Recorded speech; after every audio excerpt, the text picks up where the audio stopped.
मेरा सुझाव तो ये होगा कि पानी का समाधान तो बांध बना करके ही पूरा होगा।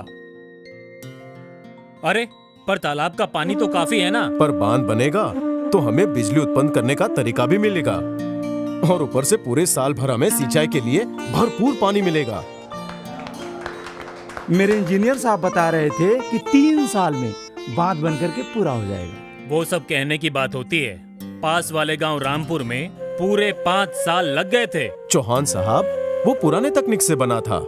अगर नए उपकरणों का इस्तेमाल करो तो बांध 3 साल से भी कम समय में बन सकता है, और वो भी सालों साल टिकने वाला। मैं कल ही इंजीनियर साहब से बात करता हूँ। ठाकुर साहब, कल अभी आइएगा हमारे जी। साथ। हाँ हाँ बस। चौहान बाबू, क्या बात है? सब ठीक है ना? क्या बताऊं ठाकुर साहब, मन थोड़ा विचलित है। आप तो जानते ही हैं कि खरपतवार निकालने के लिए अब खरपतवार नाशक के साथ साथ मजदूरों का प्रबंध करना भी जरूरी है, और ये सिर्फ मेरी नहीं, पूरे गांव की यही समस्या है। तो चौहान बाबू, क्या आपको पता नहीं है, एक अच्छे खरपतवार नाशक के इस्तेमाल करने से मजदूरों की परेशानियों से बचा जा सकता है। और देखिए, अगर हम तकनीक के साथ कदम से कदम मिलाकर चलेंगे ना, तो हम सबका फायदा होगा। क्या मतलब? कौन सा खरपतवार नाशक? चलिए बताता हूँ, आइए।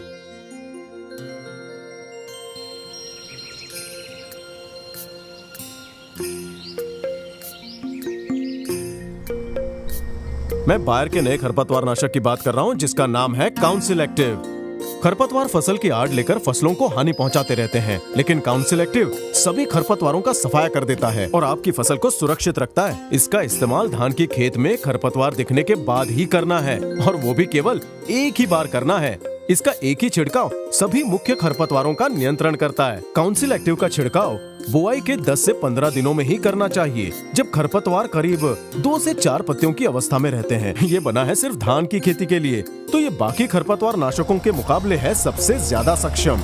ये जिद्दी से जिद्दी खरपतवारों का भी आसानी से सफाया कर देता है, और हाँ, मजदूरों का खर्चा बच जाता है, वो अलग। अच्छा, पर इसका इस्तेमाल करना कैसे है?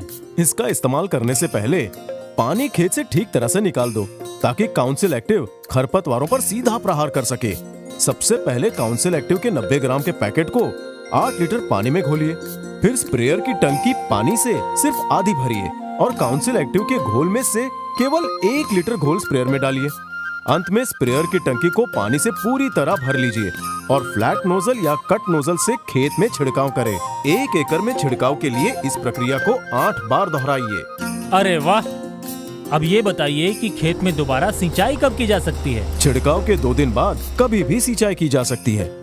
और हाँ, एक बात और, इसके बाद में भी उगाई जाने वाली फसल पर भी इसका कोई बुरा प्रभाव नहीं पड़ता, और आने वाली फसल के अंकुरण पर भी कोई बुरा असर नहीं पड़ता। ठाकुर साहब, रुकिए रुकिए, सोच रहा हूँ मैं भी काउंसिल एक्टिव ले ही लेता हूँ।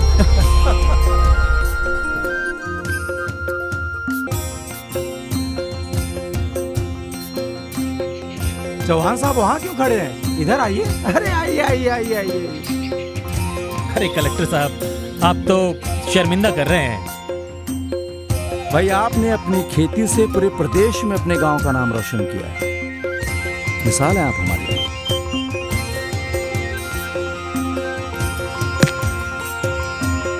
बायर का काउंसिल एक्टिव, उत्तम समाधान, उच्चतम सम्मान।